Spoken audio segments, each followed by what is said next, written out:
All right, got 9.3 notes today. So first of all, the three conditions are the exact same three conditions as we've had so far. And the difference between the proportions and the means in a hypothesis test is exactly the same as the difference with the confidence intervals. So that's really good. All right, here's the formula for T. I'm not really going to go over it. Also, I can tell you if you have T star and they ask you for P value, you use the calculator function TCDF. But we don't have any prompts that you're going to have to go through that yourself. All right. So here we go for this one. This is a data question. Probably should have typed that data in ahead of time, but that's all right. So this talks about these sub sandwiches that these girls like to eat. And I did like to point out alpha is 10% here, and then this is the data. As a matter of fact, I'm probably just not going to plug it in. I'm just talk through it. So you plug in the data, and then you go stat test number 2, and you pick the data one, and then mu naught would be 6 because we get mu naught from h naught, whatever mu is equal to at mu naught. Sorry, h naught is what mu naught is. So anyway, so our null hypothesis is that the subs are equal to 6. The null is that they're less than 6. And then alpha is 10%, and mu is the true population mean length, the inches of sub sandwiches at their favorite restaurant. The inference method, this is a one sample t-test for mu. Random sample of subs used. We assume more than 240 sandwiches. I'm going to assume that that's made by the store, not eaten by these two girls. That's like 8 sandwiches a day. And then here the large counts, conditions, large sample for sampling distribution is approximately normal. Does not work, so we do the trick where we show the distribution of the individual sample up here, and then we say if there's no strong skews, no outliers, there's no reason to doubt that the population's distribution is approximately normal. All right, so when we plug that in and we get these values for T star and P value, and remember the calculator says P, but you need to write it as P value. You'll get full credit off for that port. So it's 1, 2, 3, all 3 essentially correct, 2 is partially correct. But you have to say P value. Put P, that just means you haven't been listening to do any work in class. And you should get points taken off for that. And degrees of freedom is 1 minus the sample size, 24 minus 1. And that P value is small, smaller than alpha, so we reject the null. There is sufficient evidence that the subs are less than 6 inches. And then this isn't this part of it. It says, what kind of mistake could you have made based on your conclusion? And since we rejected the null, we could have made a type 1 error where we say we have evidence that the sandwiches are less than 6 inches, but in fact they are not less than 6 inches. And then even though it doesn't ask, that's describing it in context. We suggest or we have evidence that the true population mean length of sandwiches is less than 6 inches when in fact they're not. So what happens? They stop eating at their favorite restaurant when there was no reason to do so. All right, there's one write-up. The next write-up, this is all jacked up, so I'm sorry about that, but we're just gonna go through it. So on this one, it was talking about the don't break the ice cubes. It can't be too big or too small, so that means it's going to be not equal. We need the true mean length to be, or width. I don't remember if it's a cube, so it really doesn't matter, but the side length to be 29.5. Excuse me, on average. They didn't say so and make alpha 0.05. And that's you just do that if they don't ask. It'd just be easy to have the same answer. One sample t-test for mu, not much there. The conditions, these conditions are all quite easy. Plug into the calculator and you should be able to get this answer. Again, if you can't, come in and we'll get it sorted out. You just need to know how to go through it. And this p-value is pretty large, almost 1 in 4. We need to be 1 in 20, so that's not even close to enough. So this p-value is greater than alpha. We failed to reject.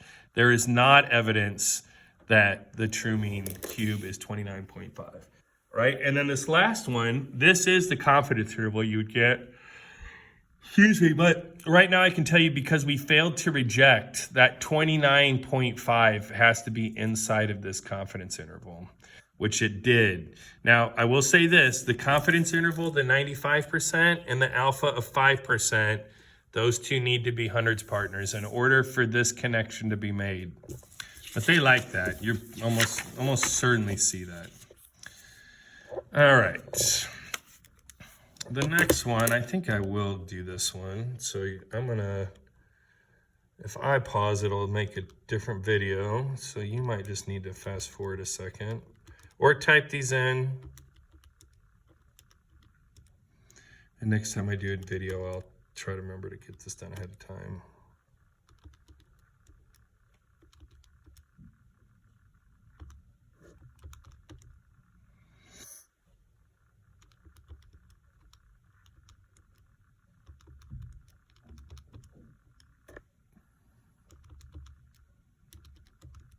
Make sure to not type those in too fast.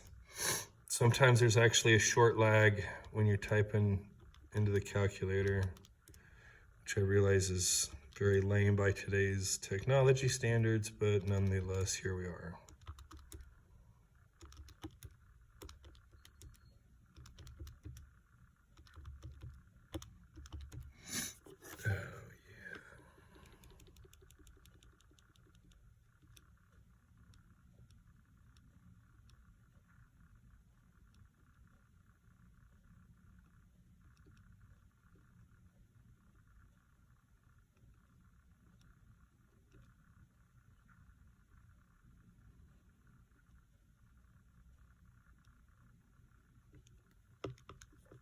All right, I was missing a number, so it took just a little bit longer than I was wanting. All right, so I got L1 and L2. All right, and then one thing I'm gonna have to do is I'm gonna have to go up to L3 so that I'm highlighted on the L3 cell, and right down here, I needed to say L2 minus L1.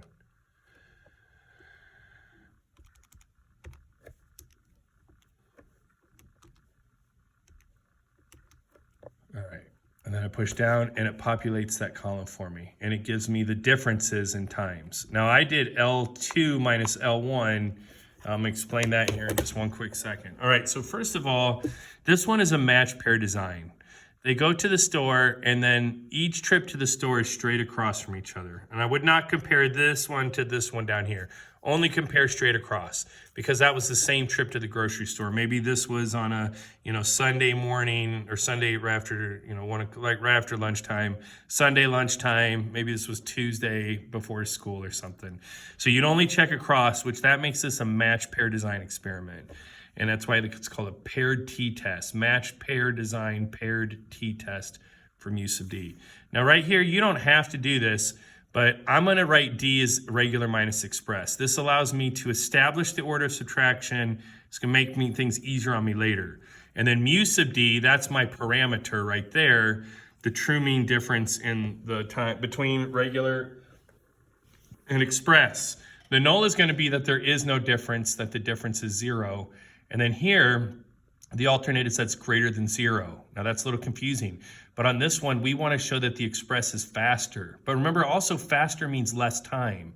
So a bigger time minus a smaller time. If the regular is more time than the express, the difference is going to be greater than 0. But it makes it a lot easier to come up with that when I've written down regular minus express on my paper already. Alpha's 5%. Paired t-test for mu sub D, this one's kind of got its own special name. Random, the random is not going to be a random sample. There is no sampling in this instance.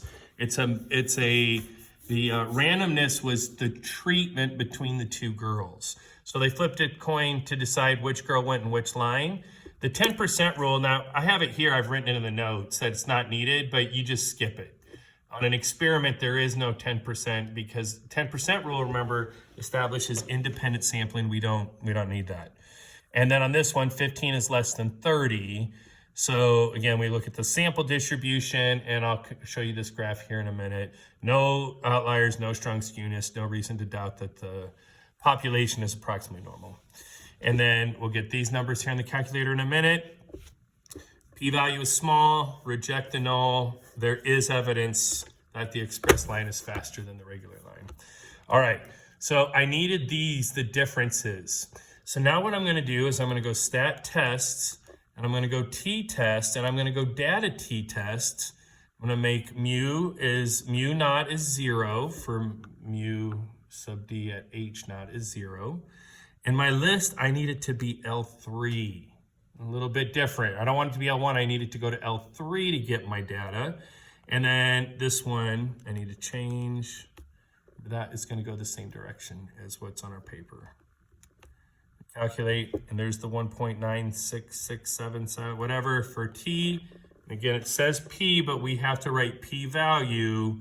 And then it doesn't tell us degrees of freedom, but it does tell us down here that N is 15. So degrees of freedom needs to be 1 less than that. Okay, and then for this box plot, I'm gonna go second y equals. Okay, obviously I've worked with this one, but turn it on. Pick the box plot, the one that shows the little dot. So if there is an outlier, we'll see it as outlier. But again, I need to make that L3. If we're gonna wanna reset our calculators. Zoom 9 to graph. And then there's the graph. Remember, you can use trace to help you. You cannot just drop these 5 numbers down and call that a scale. It has to be a consistent scale and a label. All right, there you go. 9-3 notes.